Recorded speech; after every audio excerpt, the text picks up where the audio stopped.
Thank you for joining me in this early morning devotion in His presence. Today we continue to read in the book of 1 Timothy chapter 5 verse 22 to 25. Do not lay hands on anyone hastily, nor share in other people's sins. Keep yourself pure. No longer drink only water, but use a little wine for your stomach's sake and your frequent infirmities. Very interesting, he said, a little wine. Some people take this verse and says, no, Paul said you can drink, you can use alcohol, wine is good. But then they drink whiskey and they drink brandy and they drink vodka and they drink whatnot, justifying themselves by this verse. But Paul is actually saying, drink a little bit of wine for your stomach's discomfort. Verse 24, some men's sins are clearly evident, preceding them to judgment, but those of some men follow later. Likewise, the good works of some are clearly evident, and those that are otherwise cannot be hidden. Oftentimes I'm asking the question, sometimes people assume sin is only the thing that other people can see and can take note. Like, for instance, smoking, drinking, having a girlfriend, or having a girlfriend when you are married, not merely having a girlfriend, but living in fornication. But then I'm asking, but the sins of the heart, the emotional sins, bitterness, anger, hatred, unforgiveness, the things that man cannot see, the things that God can see, which of these sins are greater? And that's why I believe Paul says some people's sin is clearly evident, but some other people's sins will follow them to judgment. And some people's good works is clearly evident, but some people's, the evil that they do is also evident. So we can sometimes see clearly the evils that people are doing and the good that people are doing, but sometimes we can't see it. But this morning I want to put some emphasis on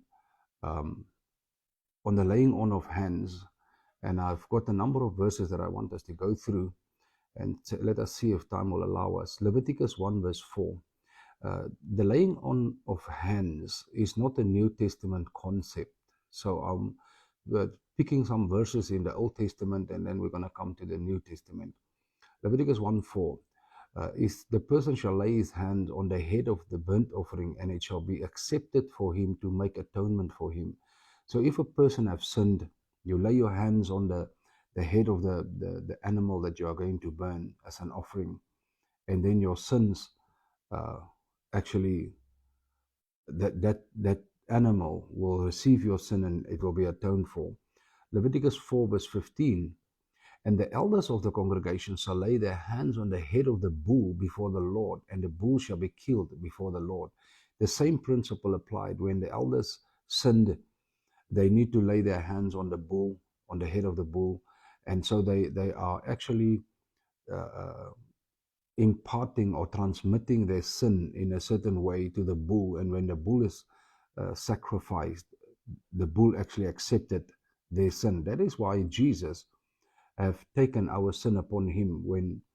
When we actually confess and accept him as Lord and Savior, we are laying our sins on him, and he redeems us and he atones for us.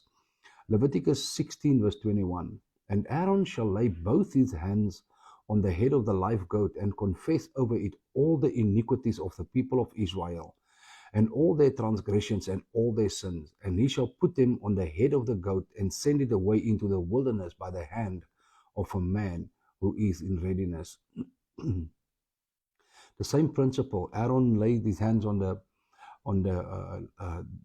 goat that is alive, and he confesses all the sin of the people, and then they send the goat into the wilderness. Obviously it's going to die there. And Numbers 27 verse 18, the Lord said to Moses, take Joshua the son of Nun, a man in whom is the Spirit, and lay your hand on him. So God instructed Moses now to lay hands not only on animals, but actually to lay his hands on Joshua. And then in Deuteronomy 34 verse 9, look at the effect of that laying on of hands on Joshua.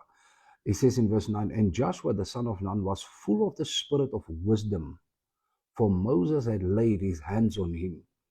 So the people of Israel obeyed him and did as the Lord had commanded Moses. Wow. So when Moses laid his hands on Joshua, there was an impartation, a spiritual something happened. And that impartation was an impartation of wisdom. That's very interesting. So already in the Old Testament, we can see that there is a transfer of sin. There is something spiritually happening in the laying on of hands. Now in the book of Acts chapter 6 verse 6, the Bible reads, these they said before the apostles, and they prayed and laid their hands on them. Obviously you can expect now something spiritual have happened when you lay hands on people. In 1 Timothy 4 verse 14, Paul is now instructing Timothy, and he said, do not neglect the gift you have, which was given you by prophecy when the council of elders laid their hands on you. Wow. So we can clearly see that the whole thing about laying on of hands is a biblical concept. It's a biblical principle that when you lay hands on someone, something spiritually happens. Something spiritually happens. And I believe that is the reason why Paul said, don't lay hands hastily on people. Some people, just when you get them, they don't know you from nowhere. They just want to lay hands on you and pray for you right then. And so I always advise people, don't just let anyone hastily lay hands on you, because spiritually something is going to take place. Something is going to happen there.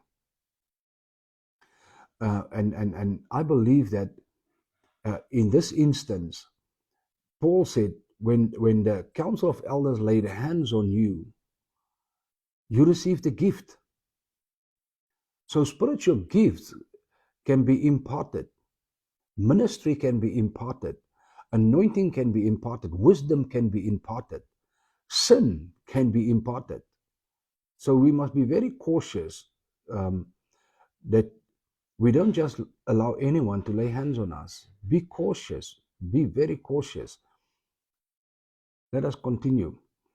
In the book of 2 Timothy 1 verse 6, and again Paul instructing Timothy, he says, for this reason I remind you to fan into flame the gift of God which is in you through the laying on of my hands. So Paul was together with the council of elders, and he didn't say when the apostle laid hands on him. He said when the council of elders, and we have spoken about this already, that elders, bishops, or overseers, pastors, or shepherds, all of them are being called elders. In the Old Testament, or not in the Old Testament, in the time of the apostles, there was no title and thing that they name, claim, and frame and hang it on the wall of fame. No, for them it was the elders, and the elders were apostles, they were teachers, they were prophets, they were pastors, evangelists. These were the council of elders. And now here in 2 Timothy, Paul actually said, you received a gift when I laid hands on you. That is powerful. There is an impartation that can take place, and it always takes place when there's the laying on of hands. Let us look at Jesus' ministry in Mark chapter 10 verse 16. He took them in his arms and blessed them, laying his hands on them. So Jesus have taken children, laid his hands on them, and the Bible says he blessed them. So you can impart a blessing when you lay hands on people. That is why we also dedicate children and commit them to the Lord, and we lay hands on them and we pray for them, that they will have a desire and a hunger for the Lord as they are growing up. In Luke 4 verse 40, now when the sun was setting, all those who were sick with various diseases brought them to Jesus, and he laid his hands on every one of them and healed them. Powerful. So now when he laid hands on them, he imparted healing. In Mark 7:32, and they brought to him a man who was deaf and had a speech impediment, and they begged him to lay his hand on him. And taking him aside from the crowd, verse 33, privately he put his fingers into his ears, and after spitting, touched his tongue. Wow. Jesus laid hands on people. He imparted healing. He imparted deliverance. And our last scripture this morning is Mark 16, verse 18, where the Bible says, they that believe and are baptized, these are the signs and the things that will follow. In verse 18, it said, they will pick up serpents with their hands. And if they drink any deadly poison, it will not hurt them. They will lay their hands on the sick and they will recover. Wow. The whole thing about the laying on of hands is a biblical thing. It's very important, but it's also important to understand what happens when hands are being laid upon people. We have seen that sin can be imparted or transferred. We have seen that wisdom or spiritual gifts can be imparted. We have seen that blessings and healing and deliverance and all those things can be imparted when we lay hands on. And so that's why Paul says, don't lay hands hastily on people. Don't rush into laying hands on people, and don't